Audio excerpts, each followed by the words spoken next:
네. 이제 자, 오늘 성령 안에서의 삶 7강 그 로마서 8장입니다. 이 내용을 이제 우리가 좀 보고자 하는데요.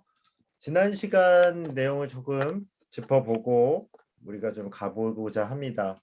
지난 시간에 두 가지 6장과 7장을 우리가 했었는데요.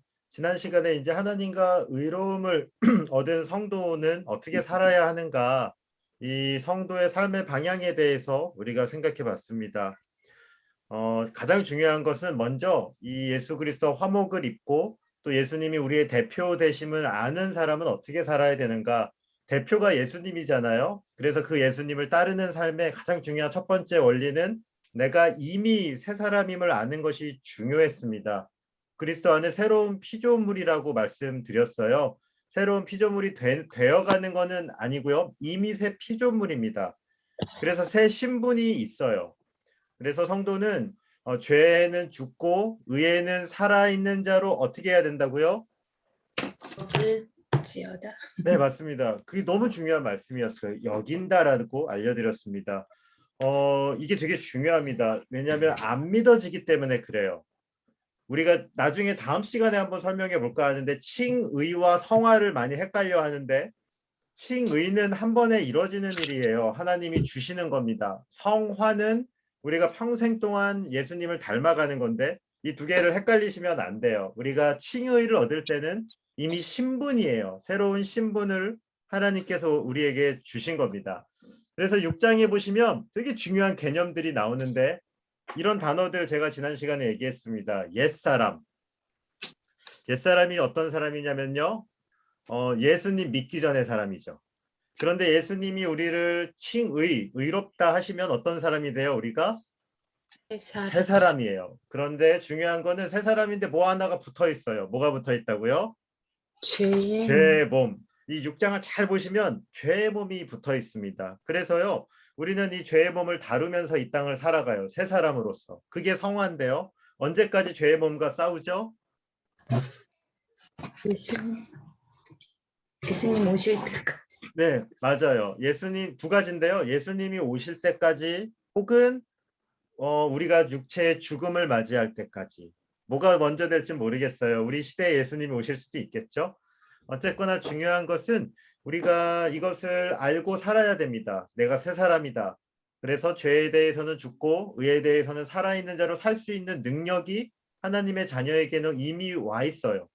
그래서 우리가 뭐와 싸워야 되냐면요. 패배감과 싸워야 되고요. 옛날의 습관과 싸워야 되고요. 옛사람은 이 옛사람의 잔재와 싸우셔야 돼요. 사단은 자꾸만 우리를 속여요. 너 옛사람이잖아. 옛날의 감정, 옛날의 경험, 옛날의 패배로 자꾸 굴복시키려고 합니다. 하지만 그리스도 안에 그것들을 끊어낼 능력이 있어요.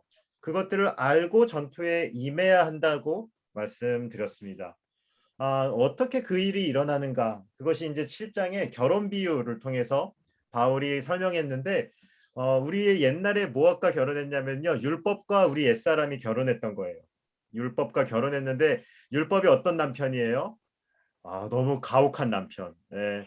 율법이 나쁜 사람은 아닌데요. 옳은 말은 하는데 우리가 할 수 없는 걸 자꾸 시켜요. 너무 가혹하게. 그런데 이 율법을 통해서 우리는 자꾸만 이 낙심되죠.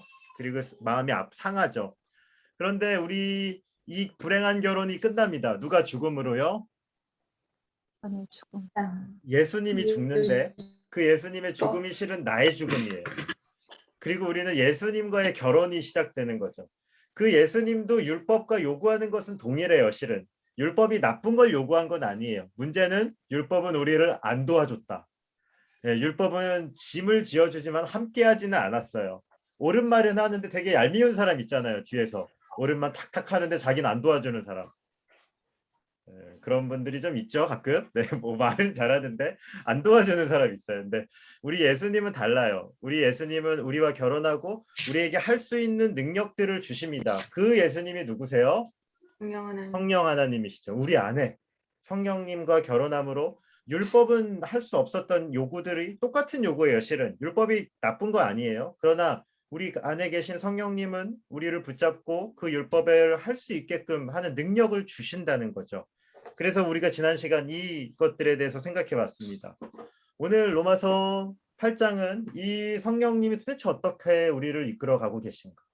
그리고 하나님께서는 우리를 어떤 방식으로 인도하실 것인가? 이제 그 성령님의 사역에 대해서 조금 더 우리에게 집중해서 보여주는 것이 로마서 8장이라고 할 수 있습니다. 너무 유명하죠? 이제 예수님과 우리가 결혼을 했는데요. 이 성령 하나님, 우리 안에 계신 성령님은 우리를 어떻게 이끌어 가고 계시는가? 성령 안에서 우리는 어떤 삶을 살아야 하는가에 대해서 먼저 바울이 오늘 이야기합니다. 우리 1번 질문, 예수 안에 있는 자에게는 결코 정죄함이 없다고 말합니다. 이것은 과거만이 아니라 현재와 미래를 포함한 것인데 그렇다면 예수 안에는 어떤 능력이 있을까요? 우리 김정희 집사님 1절과 2절 한 번만 읽어주시겠어요? 그러므로 이제 그리스도 예수 안에 있는 자에게는 결코 정죄함이 없나니 이는 그리스도 예수 안에 있는 생명의 성령의 법이 죄와 사망의 법에서 너를 해방하였습니다. 네, 아멘. 우리 7장을 한 단어로 정리해서 이제 그러므로 이렇게 시작합니다. 7장의 핵심은 뭐였습니까? 하나님의 법을 즐거워하는데도요, 이 육신의 연약함으로 계속 실패하는 사람의 절망이 이 7장 후반부에 있었죠. 하지만 소망을 잃지는 말자 제가 말씀드렸어요. 왜냐하면 나는 사망의 몸이고 나는 공고하고 나는 율법을 지킬 수 없어서 매 순간 좌절하지만 거기서 멈추면은 안 돼요. 그거는 율법주의자들입니다. 바울은 어떤 고백까지 나가죠? 거기서 멈추는 게 아니라 거기서 예수 그리스도를 바라보기 시작했죠. 잠시만요. 제가 성경을 폈어야 되는데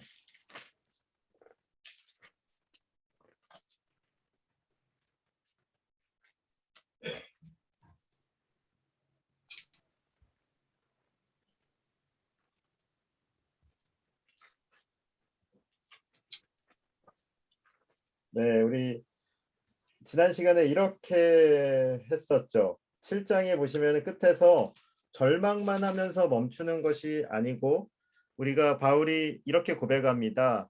오라 나는 공고한 사람이로다. 이 사망의 몸에서 누가 나를 건져내랴. 여기서 끝나면 안 되고요. 우리 주 예수 그리스도로 말미암아 하나님께 감사한다. 우리는 좌절하지만 예수님을 바라보기 시작했다라고 7장의 마지막을 우리가 정리를 했었죠. 그래서요. 오늘 그러므로 예수 그리스도 안에 있는 자에게는 결코 정죄함이 없다. 우리가 예수님을 믿을 때 일어나는 일이 무엇이냐면요. 이 예수 안에 정죄가 없다는 얘기는 과거의 죄, 현재 우리가 지어오고 있는 죄, 그리고 어떤 죄까지 예수님이 해결해 주셨어요? 미래. 네, 미래에 우리가 실수할 것까지 우리 모두 도말해서 우리 예수님께서 우리의 죄의 짐을 지고 십자가에 죽으신 거죠. 정죄라는 것은요 심판을 말하는 겁니다. 그래서 우리가 죄로 인한 심판을 하나님 앞에 받지 않게 된다는 거죠. 그래서요 이 예수 안에 있는 것, 예수 안에 있다는 것은요 우리가 죄로 인해서 하나님의 심판을 받는 그러한 피고에서 이제는 하나님의 자녀가 되는 무엇의 변화예요? 신분의 변화입니다. 네, 신분의 변화를 말하죠. 신분의 변화가 일어났습니다. 물론 신분답게 사는 건 아니에요. 그렇다고 한 번에. 예, 그 거지가 왕자가 됐다고 해서 바로 왕자의 삶을 살진 않아요. 왕자의 삶을 배워야 돼요. 하지만 분명한 것은 신분의 변화는 일어났다는 겁니다. 그래서 이 방식을 성경은 어떻게 이야기하냐면 우리의 신분을요. 하나님께서 우리를 양자 삼아 주셨다. 입양하셨다. 하나님의 자녀가 되었다. 이 모든 약속이 거기에 달려 있는 거죠. 예수 안에 있다라는 것은 우리가 그 하나님의 신분의 변화 안에 가운데 살아간다. 우리가 이제 우리의 죄로 인해서 심판받는 자가 아니다라고 선포하는 겁니다. 그래서요. 예수 안에 있는 것, 그 예수 안에 있는 것으로 인해서 우리는 죄를 지었다고 지옥에 가지 않아요. 이게 굉장히 놀라운 선포예요, 실은. 우리에게는 어떨지 모르겠지만 유대인들에게는 특별히 이 율법을 지켜왔던 유대인들에게는 말도 안 되는 선포죠. 왜냐하면 율법을 열심히 지켜서 하나님의 약속과 언약을 지켜야 되는 그들에게 이제는 너희가 죄로 인한 심판이 없다라고 고백했으니 바울이 가지고 온 것이 얼마나 충격적인 이런 선언이었겠어요. 그러나 오늘 우리가 기억할 것이 있습니다. 우리가 예수 안에 있는 것은 이제 더 이상 정죄가 없다는 거예요. 그래서 하지만 우리가 자꾸 속으시죠. 예수님 믿고 죄 졌는데도 구원의 확신이라고 이따가 좀 보겠지만 구원이 흔들리는 분들도 계셔요. 그죠? 그러니까 예수님 믿는데 이렇게 죄 져도 되나? 또 반대로 너무 이 말씀을 신뢰해서 죄를 마음껏 짓는 분도 간혹 있을 수도 있는데 그거는 또 다시 한번 생각해 볼 필요가 있을 것 같습니다. 그러나 이제 우리가 이렇게 정리하면 좋을 것 같아요. 생명의 성령의 법 아래 우리가 있다. 예수 안에 있는 것은 이 정죄가 아니라요. 생명의 법 아래 우리가 놓여져 있습니다. 이 단어가 중요합니다. 7장에서 예수님을 믿음에도 계속적으로 좌절했죠. 예수님을 믿지만 내 육신으로 인해서 넘어지는 것들도 고백했습니다. 바울의 고백이 아니라 신앙생활하는 우리 모두의 고백이 로마서 7장이라고 저는 생각하는데 그런데 예수 안에 우리에게 놀라운 것이 주어지는데 정죄받지 않습니다. 칭의를 하나님께서 우리에게 주시고 이제 우리가 어떻게 살아야 하는가 생명의 성령의 법 아래 우리가 놓여져 있다라고 알려줍니다. 실은 이전에도 강조했어야 하는데 이 성령님을 바울은 좀 의도적으로 좀 그동안 이야기를 안 했습니다. 오늘 이 로마서 8장을 통해서 성령님을 전격적으로 드러내기 시작하는데요. 그래서 이 로마서 오늘 예수 안에 있다는 것은 우리를 정죄에서 해방했다. 우리의 모든 죄의 대가에서 우리를 자유케 했다라고 이렇게 요약할 수 있겠습니다. 정리를 좀 해볼게요. 말을 좀 많이 했는데 1번 문제 좀 중요한 문제입니다. 우리가 예수 안에 있다는 것은 우리의 행실로 그 행실을 그대로 죄의 대가를 받지는 않는다라고 하나님께서 알려주십니다. 우리가 하나님에게 입양이 되었고 우리가 하나님의 자녀이기 때문에 이제는 정죄받지 않습니다. 실은 하나님과 우리의 관계를 죄로 인해서 심판받지 않아요. 하지만 죄는 하나님과 우리의 관계에 영향을 줘요. 무슨 말이냐 하시겠는데 하나님과 우리 여러분들 대부분 부모님이시니까 자녀들이 죄를 부모님의 마음을 아프게 한다고 해서 관계가 깨지진 않아요. 맞나요? 네. 네. 아니시라고 하셨던 분들도 옛날에 있어서 자녀가 밉지만 버리지는 않습니다. 호적에서 못 파더라고요. 호적에서 판다 뭐 이런 말 있는데 법적으로 안 된대요. 알아봤는데. 제가 제 아이를 지우고 싶어서 그런 건 아니고 안 된대요. 어디서 기사를 읽다가 보니까 법적으로 안 된대요. 호적에서 지울 게는 안 되고. 하지만 죄는 우리 부모님과 우리의 관계를 멀어지게는 합니다. 하나님과의 친밀함을 누리는 데는 결정적인 방해가 될 수 있어요. 하나님의 속성을 떠나기 때문에 그렇죠. 하나님과 같은 것들을 우리가 공유해야지 그분의 기쁨을 누릴 수 있는데 죄는 그것을 막아요. 그러나 기억할 것은 죄는 이제 예수 안에 있을 때는 이 죄조차도 우리를 정죄하지는 못한다는 것입니다. 또 하나는요. 예수 안에 있다는 것은 예수님의 영, 성령님이 내 안에 계신다는 것을 말합니다. 예수 안에 있는 것을 생명의 성령의 법 아래 우리가 있어요. 죄와 사망의 법이 아니라 이제 다른 법률을 우리가 적용받아요. 엄청난 차이죠. 우리 예수님을 믿지 않는 사람은 죄와 사망의 법으로 하나님 앞에 설 것입니다. 그러나 우리는 이제 생명의 성령의 법을 따라 사는 사람이 돼요. 완전히 다른 방식의 삶을 배워나가야 되는 거죠. 그래서 우리가 로마서 7장도 본 거고 8장도 본 거고 로마서를 배우고 있습니다. 하나님의 자녀가 자녀답게 사는 법을 알기 위해 우리가 이렇게 애쓰고 계신 겁니다. 네, 이렇게 1번을 좀 정리하고요. 죄송합니다. 네, 다시 한번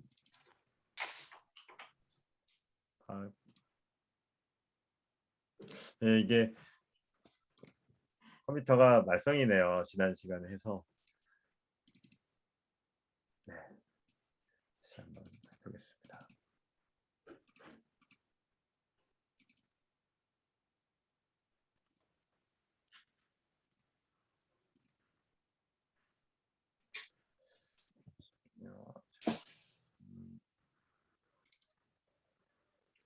화면 떴나요?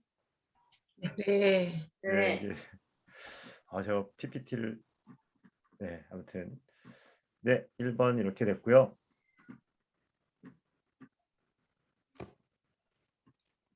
제가 2번은 이겁니다. 율법이 할 수 없었던 것은 무엇이며 그 이유는 무엇인가요? 우리 노강순 권사님 3절 한 번만 읽어 주시겠어요?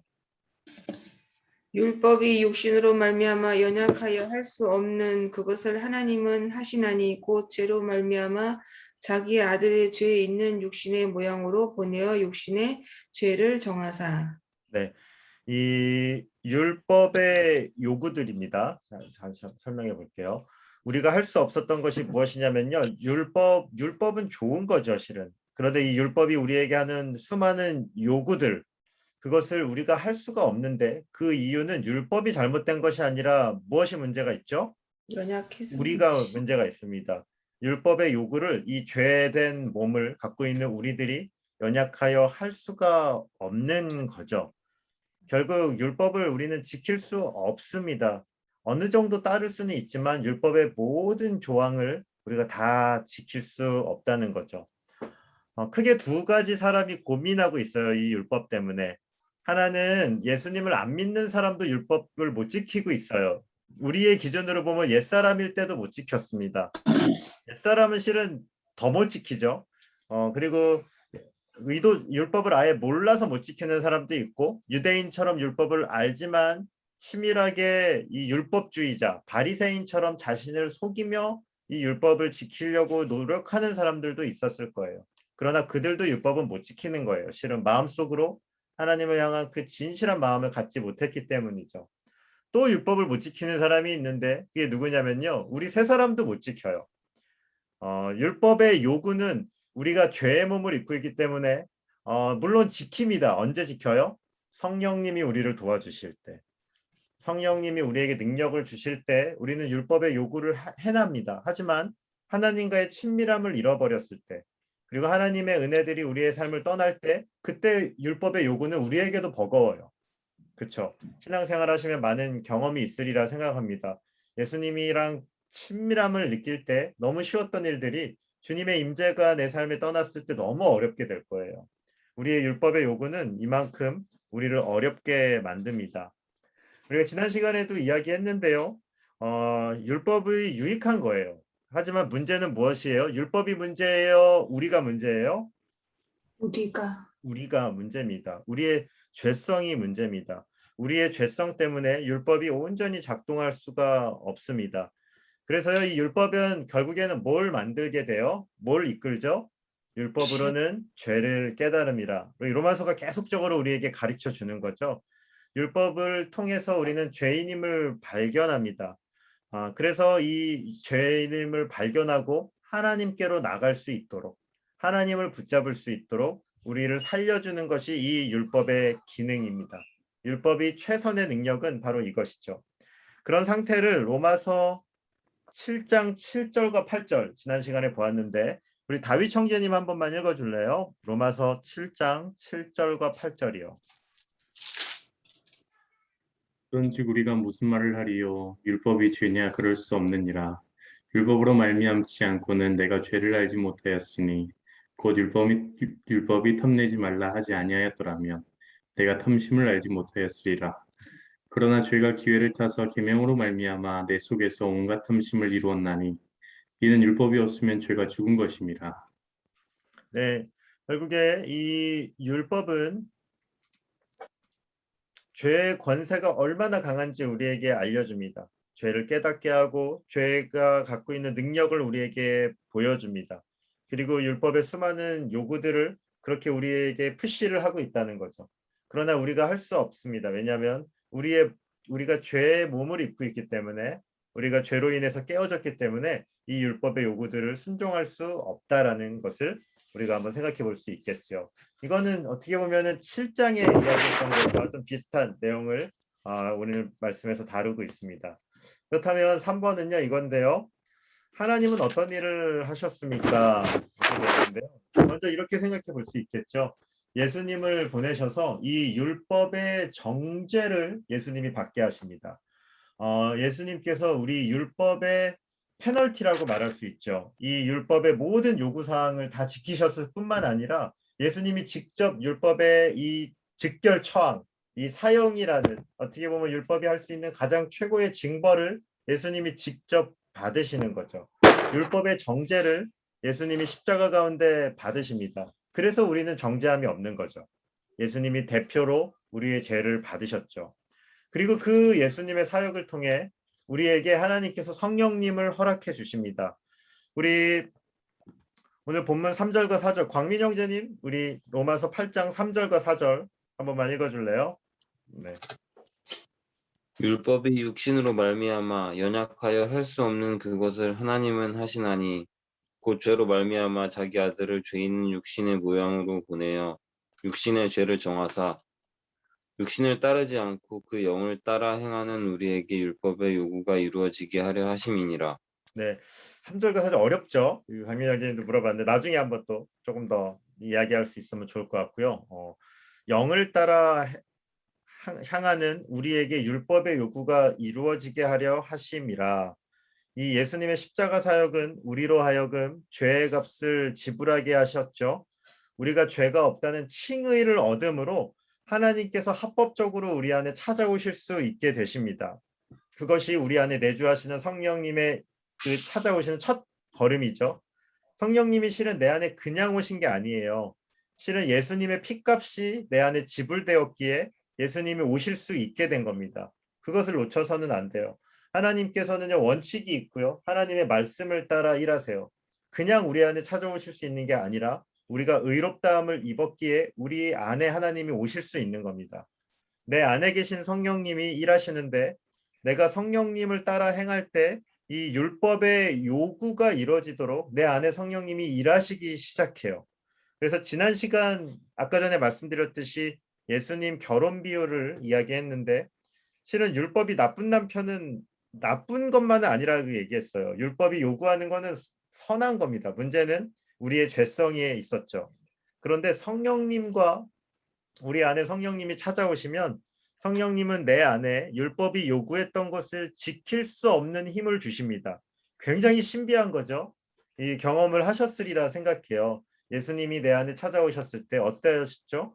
용서할 수 없는 사람을 용서하게 되는 능력. 품을 수 없었던 사람을 다 품지 못하지만 한번 품어볼 수 있는 힘. 왜냐하면 예수님의 십자가 능력으로 성령이 오셨기에 그 성령께서 그 일들을 우리 안에 하셨다는 거죠. 그래서 하나님이 우리 안에 그 일을 하신다는 겁니다. 그래서 4번은요. 성화. 성령께서 내 안에 일하시는 것. 그래서 우리가 거룩함을 닮아가는 것이 성화인데 성화는 하나님의 일입니까? 우리의 일입니까? 어떻게 생각하세요? 우리의 네. 우리 몇 구절을 제가 이렇게 말씀드렸는데 성경에서 성화를 다루는 구절들 제가 한 4군데 정도 한번 생각해 봤습니다. 주로 무엇을 강조하죠? 하나님이 하셔. 네, 우리 남태현 집사님 로마서 8장 13절 한 번만 읽어 주시겠어요? 너희가 육신대로 살면 반드시 죽을 것이로되 영으로서 몸의 행실을 죽이면 살리니. 아멘. 네. 아멘. 그리고 김혜정 집사님 고린도전서 찾아주실 수 있으신가요? 15장 10절. 15장 10절이요. 네.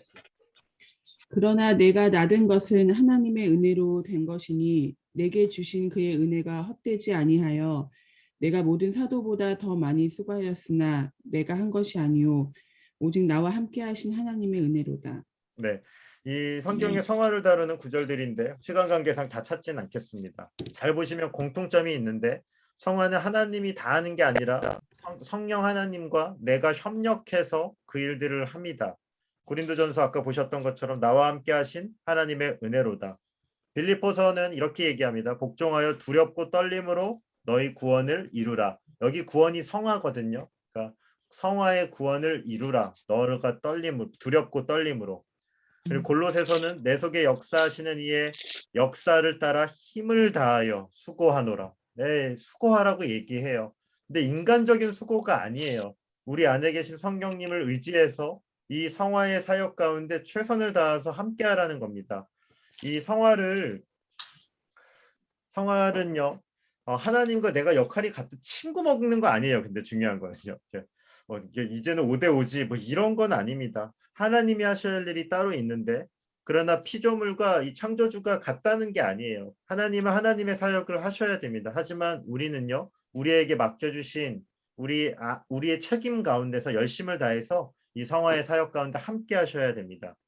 몇 가지 측면들을 보자면 성경이 계속 강조하는 것, 거룩함, 그리고 음란을 버릴 것들, 음행을 피할 것들, 그리고 우리 경건 생활들, 성경을 읽고 묵상하고 기도하고 예배하고 또 전도하고 성도 간에 교제할 것, 그리고 공적인 예배를 지킬 것, 이 수많은 우리의 거룩을 향한 열심들이 있습니다.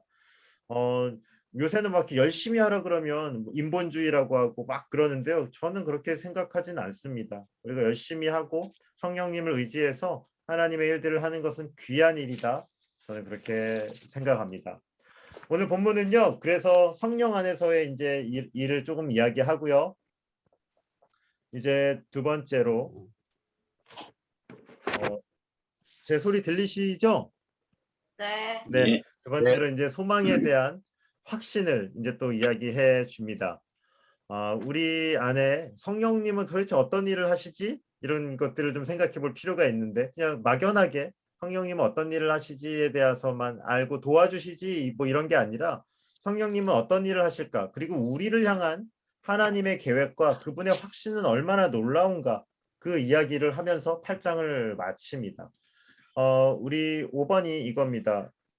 성화의 길이 어렵습니다. 그죠? 여기 다 대부분 성화의 길을 걷고 계신데 쉽지 않으실 거예요. 그럴 때 우리가 기억해야 될 것이 무엇일까요? 우리 어떤 자세를 가져야 할까요? 우리 8장 18절과 25절 강병순 권사님 18절과 25절 두 절만 한번 읽어주시겠어요?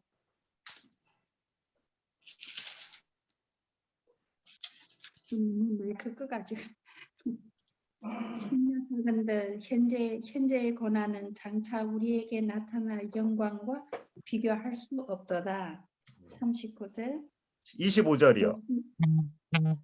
25절 만일 우리가 보지 못하는 것을 바라며 참으로 기다릴지다. 네, 감사합니다. 먼저 우리가 이 성화의 길을 걸어가면서 우리 성경은 이 기억해야 될 자세에 대해서 알려주는데 하나는 소망입니다. 18절 현재 고난이 있지만 무엇과 비교할 수 없습니까? 장차 나타날 영광과 비교할 수 없다. 우리는 이 말씀의 약속을 붙잡고 사는 사람들입니다. 성화가 쉽지 않죠. 왜냐하면 우리가 새 사람이지만 죄의 몸이 있어서요. 이것이 굉장히 강력합니다. 때로는 죄가 참 강력하고 또 세상이 참으로 강력해서 그리스도인답게 사는 것이 참 버겁다라고 느껴질 때가 있는데 오늘 현재 고난이 아무리 강렬해도 무엇과 비교할 수 없다. 장차 나타날 영광과 비교할 수 없다는 소망을 갖고 우리는 이 땅을 살아가는 자들입니다. 소망이 없는 사람은 그리스도인 아니죠.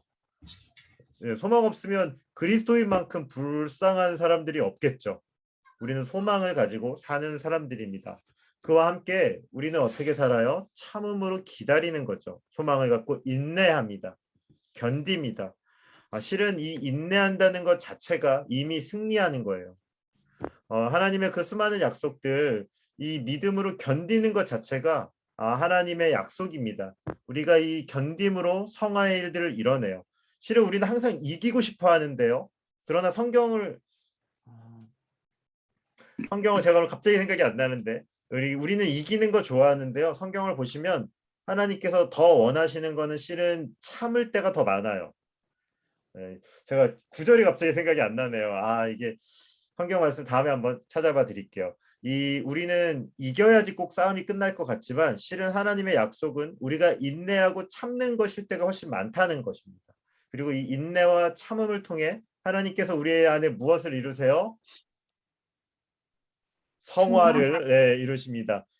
순식간에 다 끝나면 이 능력이 안 되죠. 우리가 이 인내하고 성령님을 붙잡고 참고 인내함으로 하나님께서 우리를 그리스도인답게 빚어갑니다. 시간이 걸리는 일입니다. 성도다워진다는 것은요. 그래서 제가 지난번에 말씀드렸죠. 이 영재 신자, 신동 장로 뭐 이런 거 없잖아요. 그리스도인은 시간이 걸려요. 우리가 그리스도인으로 되어지는 것은 시간이 걸리고 성화의 충만한 과정들이 필요한 겁니다. 그러나 그 과정들을 기억하고 사는 사람들에게 소망이 있습니다. 성도는 소망의 사람입니다. 그리고 6번은요. 또 낙심하지 아니할 것은 성령님이 우리를 도우시는 건데 성령님이 우리를 어떻게 도우실까? 우리 26절과 27절 오성경 집사님 한 번만 읽어주시겠어요?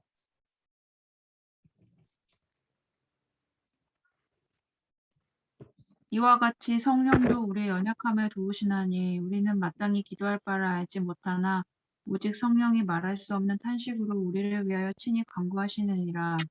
마음을 살피시는 이가 성령의 생각을 아시나니 이는 성령이 하나님의 뜻대로 성도를 위하여 간구하심이니라.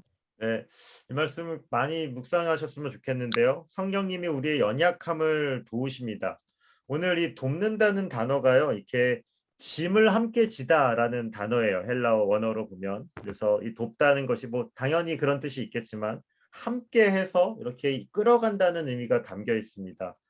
아까 성화에 대해서 살펴보았는데 성화는 하나님과 우리가 함께하는 사역이죠. 하나님은 혼자서 하는 거 아니고 우리 혼자서 하는 거 아닙니다. 이 성화에 대한 일을 계속 이야기하는 거죠.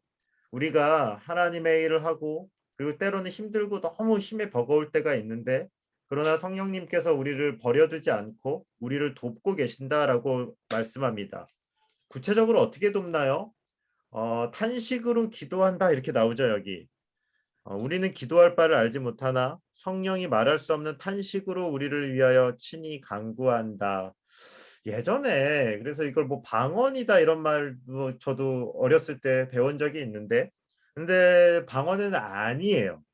그거는 아닙니다. 이 구절은 방언을 얘기하는 거는 아니에요. 왜냐하면 제가 어제도 고린도전서 설교를 했는데 성경의 방언은 은사예요. 은사라는 것은 선물입니다. 하나님이 택한 사람들, 필요한 사람들에게만 주는 게 은사라고요. 그런데 방언은 은사입니다. 하지만 오늘 여기 로마서에서 성령님께서 우리를 위해서 친히 간구한다는 것은 모든 성도를 위해 해주신다는 거예요. 하나님이 몇몇 택한 사람, 방언이라고 한다면 방언에 은사 있는 사람만 그렇게 되는 거잖아요. 그게 아니라는 거죠. 이거는 성령님께서 택한 모든 사람을 위해 기도해 주시겠다는 거죠. 그래서 이것은 이렇게 해석하면 제일 좋을 것 같아요. 우리 안에 계신 성령님께서 내 안에서 나를 위해 기도하고 계시는 거죠.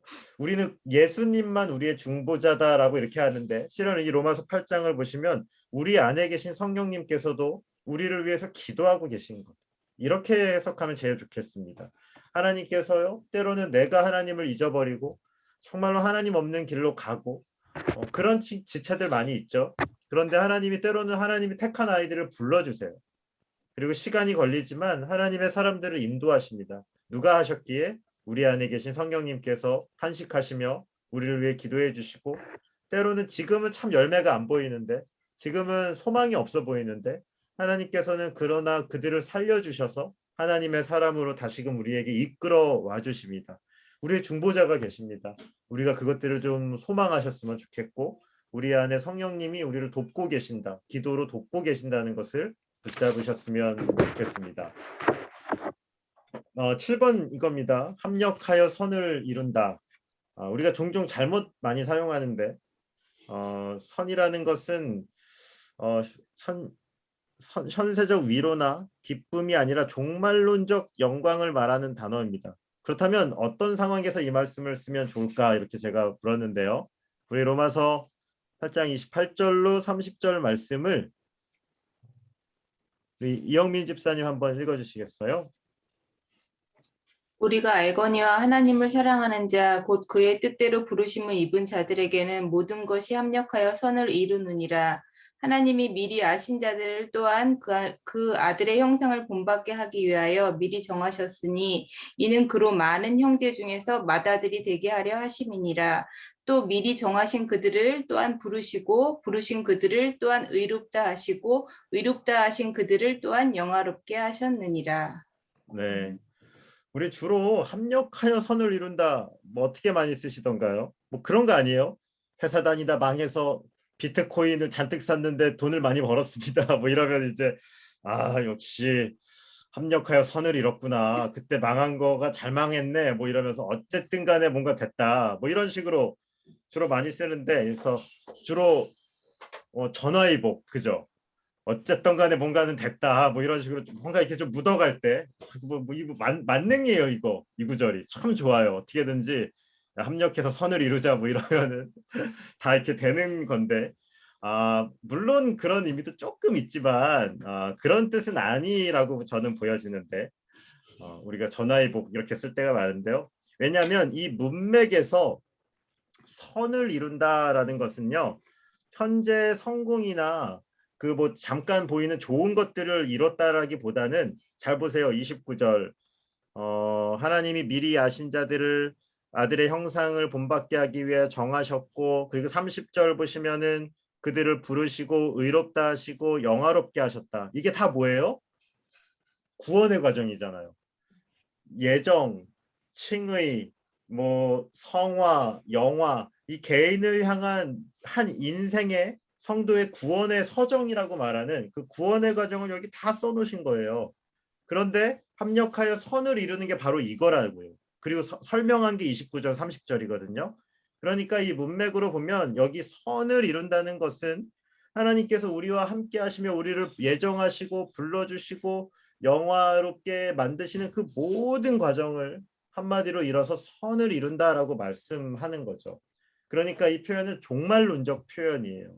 합력하여 선을 이룬다라는 것은요. 우리의 완벽한 그 하나님의 우리 인생을 향한 계획을 말하는 겁니다.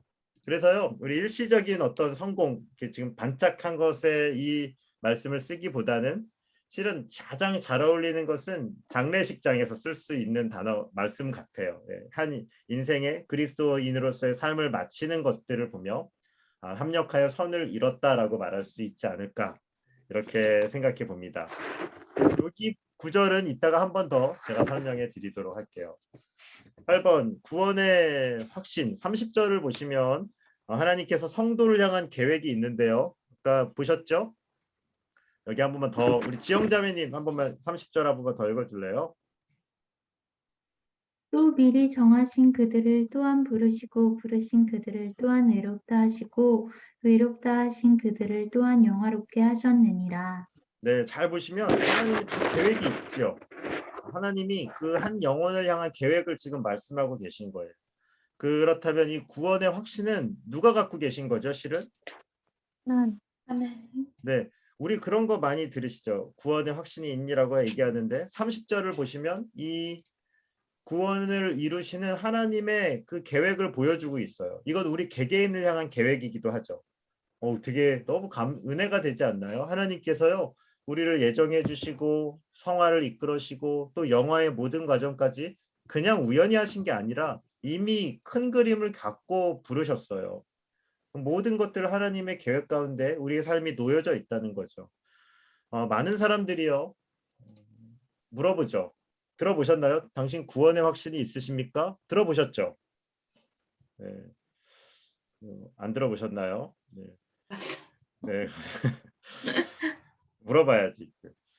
오늘은 다 광민영 지님 구원의 확신이 있으신가요? 네. 네, 우리 청년분은 요새 했죠. 이걸 주제를 놓고 해서 제가 막 시킨 거예요. 다윗 청년님 구원의 확신 있나요? 네, 있습니다. 아니 그 구원의 확신은 어디에서 왔습니까?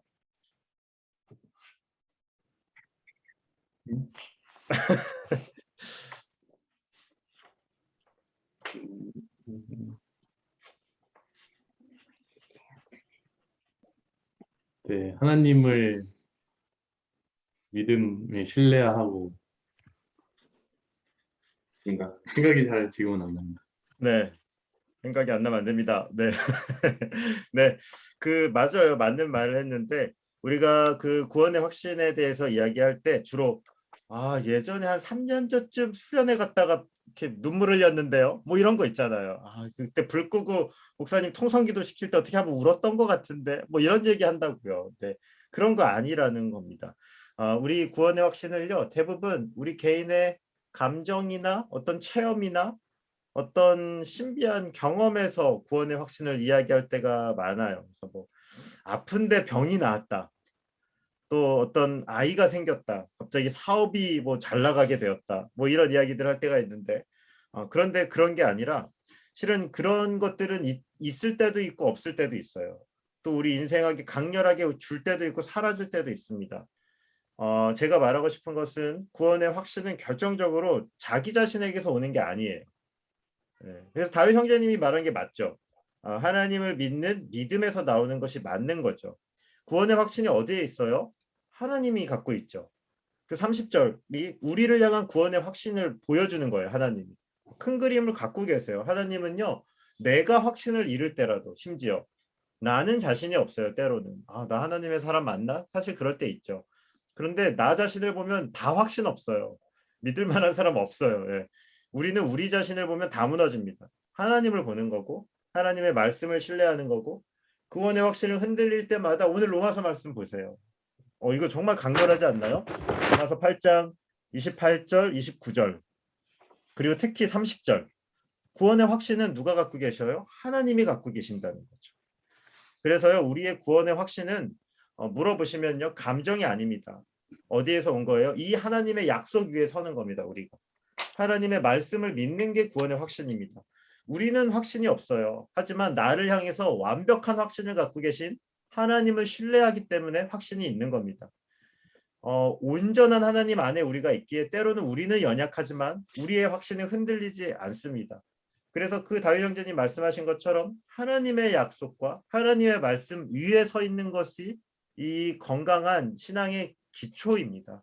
그리고 그것이 가장 중요한 우리 성도의 표준이라고 말할 수 있어요.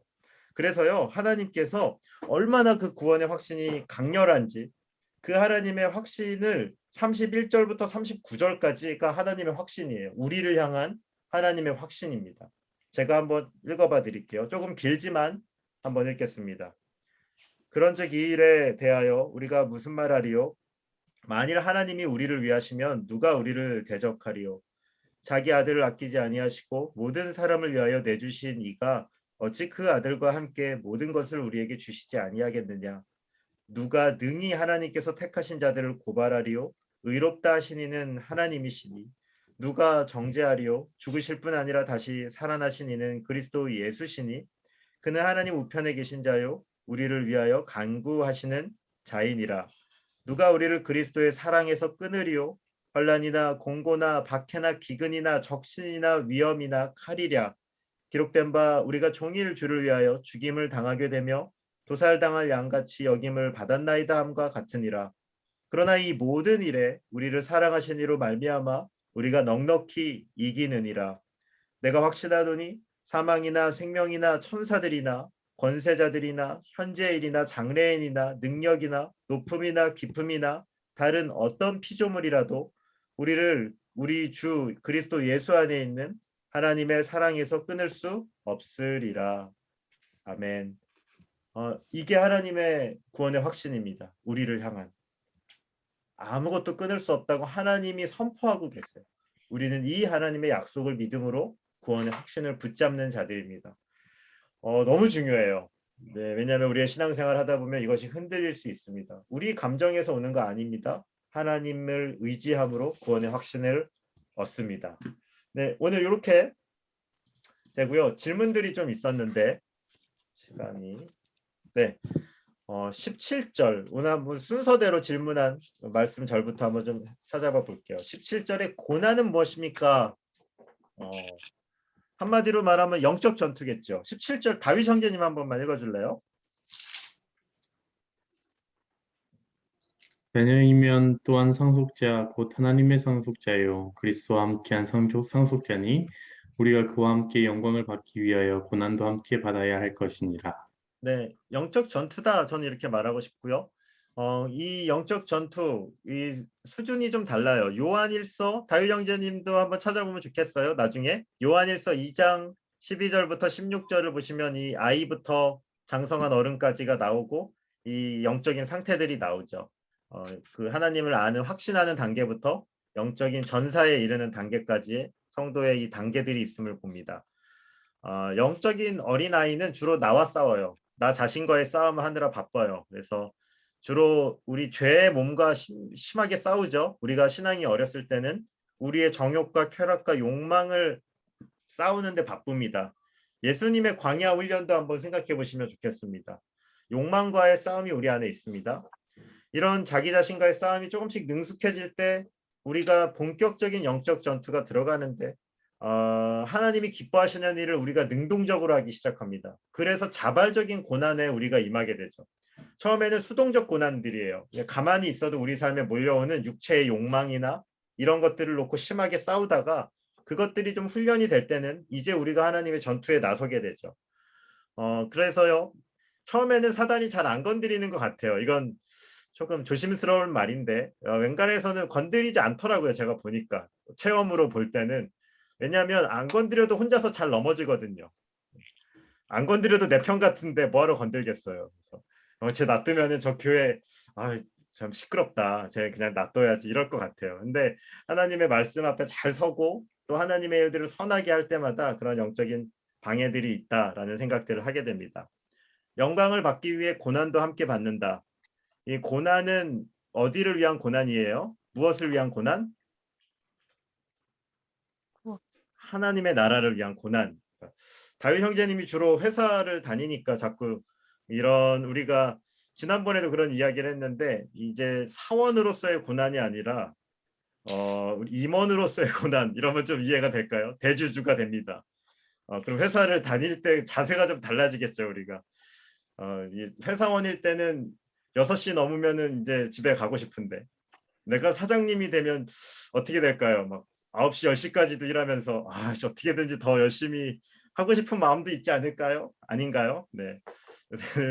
네, 워라벨이 중요한데 어쨌든 간에 우리가 이 하나님의 나라가 나의 나라다라고 여겨지면 우리가 하나님의 나라를 위해 일하는 것들이 좀 달라지지 않을까 생각합니다.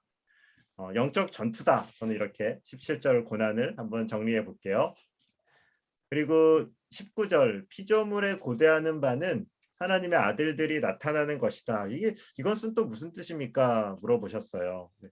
한 구절 한 구절이 쉬운 것 같은데 뜯어보면 어렵죠. 네, 이게 진짜 어려운 구절들이 맞는 것 같습니다.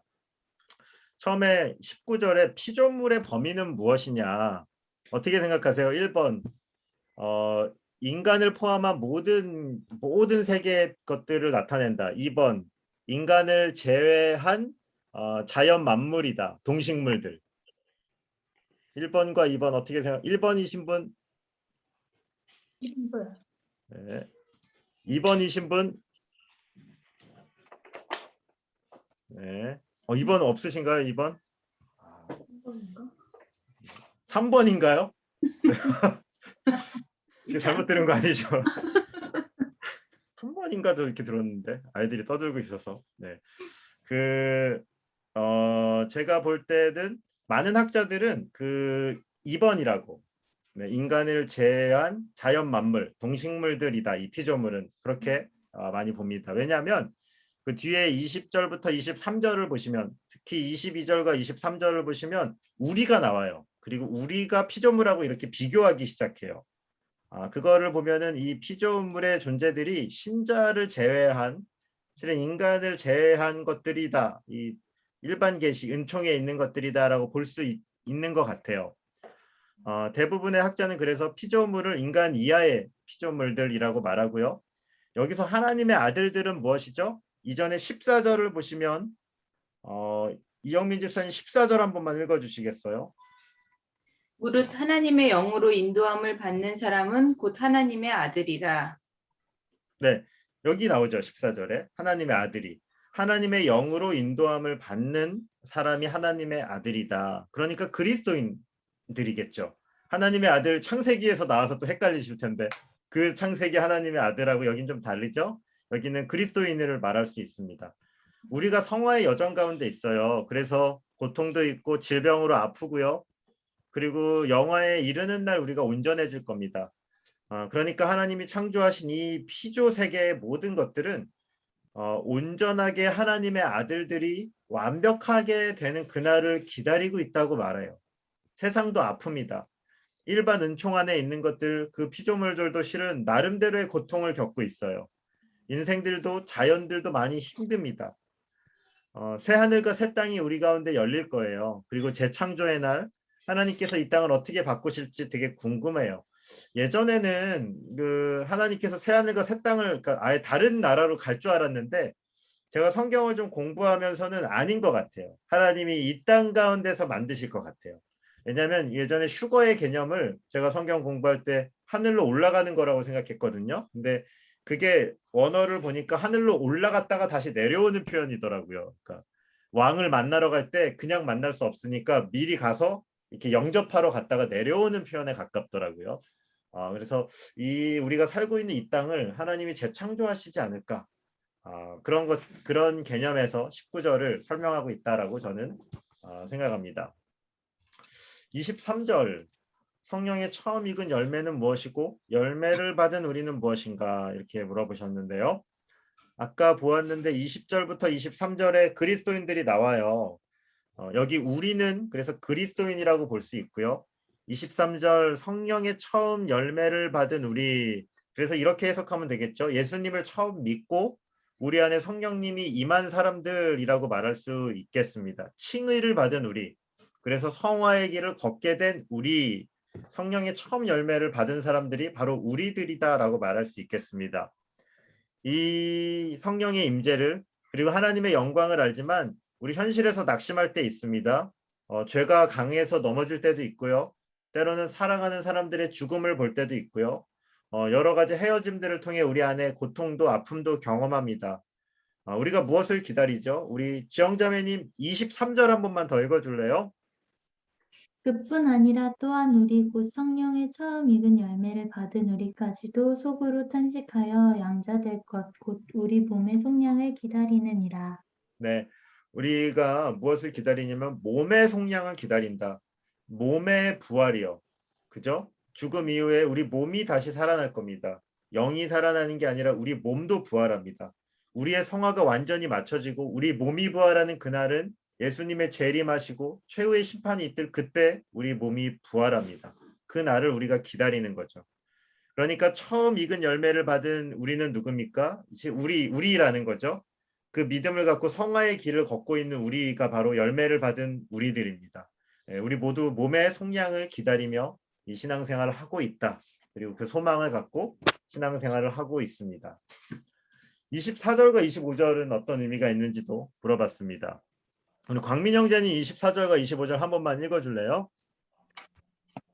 우리가 소망으로 구원을 얻었음에 보이는 소망이 아니니 보는 것을 누가 바라리요. 만일 우리가 보지 못하는 것을 바라면 참음으로 기다릴지니라. 네, 이런 게 어려운 것 같아요. 아는 것 같은데 막상 설명하라고 그러면 되게 어려운 구절들이 이 24절, 25절 이런 것 같은데 우리의 구원은 우리가 예수님을 믿을 때 확정되었지만 눈으로는 다 보이지는 않습니다. 그래서 우리는 믿음으로 구원을 받지만 동시에 잘 살피면 우리의 믿음 안에는 소망도 들어있어요. 그러니까 소망으로 인해서 구원을 얻는다라고 말할 수도 있겠죠. 특별히 십자가도 우리의 믿음으로 십자가를 보지만 우리가 예수님을 믿을 때 더 소망하는 것이 있는데 무엇을 소망하냐면 예수님의 재림이겠죠. 그리고 그 몸의 속량도 아까 전에 이야기했는데 예수님의 재림의 날 그리고 그분의 부활의 날이 우리의 모든 속량이 일어나는 날입니다. 그 소망에 대한 미래에 대한 소망 그것에 대한 신뢰이자 기대라고 말할 수 있는데 그게 24절에 대한 설명이고요. 그 소망을 가진 사람은 어떻게 살아야 되죠? 25절 참음으로 기다려야 한다. 근데 이게 굉장히 어렵죠? 낙심할 만큼 어렵습니다. 그래서 우리는 무엇을 바라보죠? 우리의 연약함을 아시고 성령님께서 우리를 향해 기도하고 계심을 보는 겁니다. 하나님께서 우리를 위해 기도하고 계십니다.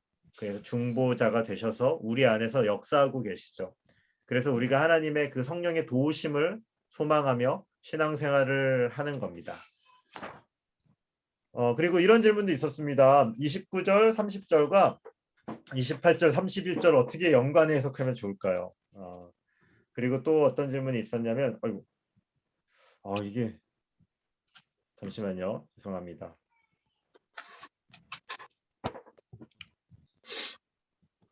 자꾸 튕기네요. 네. 한 번만 더 제가 보겠습니다.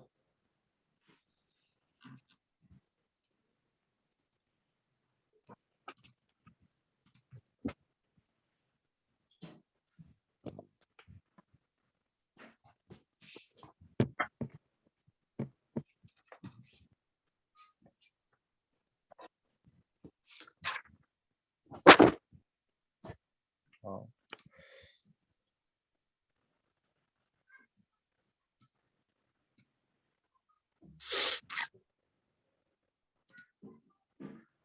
보이시나요? 네. 네, 감사합니다. 컴퓨터가 말썽입니다. 네. 그 28절을 보시면 28절부터 한번 설명해 볼게요. 오성경 집사님 28절 한번만 읽어 주실래요? 우리가 알거니와 하나님을 사랑하는 자 곧 그의 뜻대로 부르심을 입은 자들에게는 모든 것이 합력하여 선을 이루느니라. 네, 아까 전에 28절은 우리가 살펴봤죠. 모든 것이 합력하여 선을 이룬다. 이 모든 것이 합력하여 선을 이룬다는 것은 실은 종말론적인 이야기라고요. 그 모든 것이 합력해서 우리가 하나님의 나라에 들어가는 과정을 설명하는 겁니다. 그 과정의 어디에 담겼냐면 29절이에요. 29절도 한번 읽어주시겠어요? 하나님이 미리 아신 자들을 또한 그 아들의 형상을 본받게 하기 위하여 미리 정하셨으니 이는 그로 많은 형제 중에서 맏아들이 되게 하려 하심이니라. 네. 여기 29절 이는 그로 형제 중에서 맏아들이 되게 하려 하심이라. 이게 해석이 좀 어려우실 텐데 실은 이게 헷갈리게 써놨는데 쉬운 성경을 보시면 훨씬 더 쉬워요. 쉬운 성경이. 이게 뒤에가 삽입구예요. 그래서 제가 29절을 한번 천천히 읽어드릴게요. 하나님께서는 전부터 아셨던 사람들을 그분의 아들과 동일한 형상을 갖도록 미리 정하시고, 그리고 이렇게 쉼표하고 하나님의 아들을 많은 형제들 중에서 맏아들이 되게 하셨습니다. 그러니까 29절을 보시면 이는 그로가 우리 같은데 그로가 실은 예수님이에요. 이는부터가 그 전에가 접속절이에요. 그러니까 헷갈려요. 이게 쉼표 하나 찍으면 이해가 좀 쉬운데 뒤에를 꾸며주는 건데요. 하나님의 아들을 예수님을 맏아들이 되게 하셨다는 표현입니다. 우리가 맏아들이 아니고요. 그래서 이런 구절들이 있는데 왜냐하면 우리가 예수님이 우리의 대표자니까 이 맏아들이 첫째라는 것은 성경에 그런 식으로 많이 쓰이거든요. 뭐 히브리서 2장 11절, 12절도 한번 읽어보시면 좋겠습니다. 그래서 28절에 종말론적인 가르침을 하고 29절에 이제 그 과정을 쭉 썼고 30절에도 이제 그걸 쓴 거죠. 또 미리 정하신 그들을 부르시고 부르신 그들을 의롭다 하시고 의롭다 하신 그들을 또한 영화롭게 하셨느니라라고 하나님께 그 바울이 기록한 다음에 31절부터 39절은 이제 그 우리를 향한 그 하나님의 계획, 그 하나님의 확신을 우리에게 강하게 선포하시는 거예요. 얼마나 이 구원의 확신이 강력한가. 구원의 확신 너희들 게 아니라 실은 내 거야. 너희를 향한 계획을 내가 갖고 있어. 이렇게 하나님이 쭉 선포하는 거죠. 그러니까 실은 28절부터 38절까지 이게 좀 그림이 잡히셨는지 모르겠어요. 이렇게 딱 체계를 갖고 바울이 설명하는 거예요. 바울이 그냥 이야기하는 게 아니라 모든 구절이 연관을 갖고 이야기하고 있다. 이렇게 말씀할 수 있겠습니다. 이제 오늘 좀 정리를 하겠습니다. 오늘은 이 로마서 8장 성령 안에서의 생활, 이 성령 안에서의 삶을 우리가 살펴봤는데요. 첫 번째로는 성령님이 내 안에 계시니 그분의 일을 생각하며 우리가 살아야 합니다. 네. 성령님이 내 안에 계시는데요. 그렇다고 해서 우리가 성령님 내 안에 계시니까 이제 끝났네 이게 아니라 성화의 일은 누구와 함께 하는 일이라고요? 누가 해야 된다고요? 성령님과 될까? 네, 성령님과 내가 합력해서 하는 일입니다. 예전에 율법만 있을 때는 못했는데요. 성령님이 계실 때는 할 수 있다는 거죠. 어떻게 해요? 그래서 바울은 오늘 또 강조하는 게 영으로 몸의 행실을 죽이라고 얘기합니다. 영으로 몸의 행실을 죽이라. 이게 영적 싸움이죠. 존 오웬이라는 우리 청교도 신학자가 쓴 죄 죽이기란 책이 좀 있는데 조금은 어렵지만 이런 것들에 대한 굉장히 귀한 가르침이기도 합니다. 뭐 관심이 있으신 분이 읽으시면 좋겠고요. 그 과정에 고난도 있어요. 쉽지는 않습니다. 죄의 몸과 싸우고 하나님의 나라를 위해서 싸우는 일들이 어렵지만 그러나 그 일들을 할 가치가 있다. 이렇게 우리가 살폈고요. 그리고 그러나 그 일들을 그냥 하는 게 아니라 소망에 대한 확신을 갖고 그 일을 해야 된다. 왜요? 성령님이 나를 위해 기도하고 계신다. 네, 성령님이 우리 안에 나를 위해 기도하고 계신다는 것을 우리가 놓치시면 안 됩니다. 혼자서 싸우는 건 아니에요. 우리 안에 성령님이 계시고 우리를 위해 기도하시고요. 그리고 하나님께서 나를 향한 구원의 계획을 갖고 계세요. 이게 얼마나 큰 감동이에요. 그냥 하나님이 우리를 구원만 해두시고 버려두신 게 아니라 하나님은 부르시고 예정하시고 그리고 우리의 그 미래 영화까지 이미 보고 계신다는 거죠.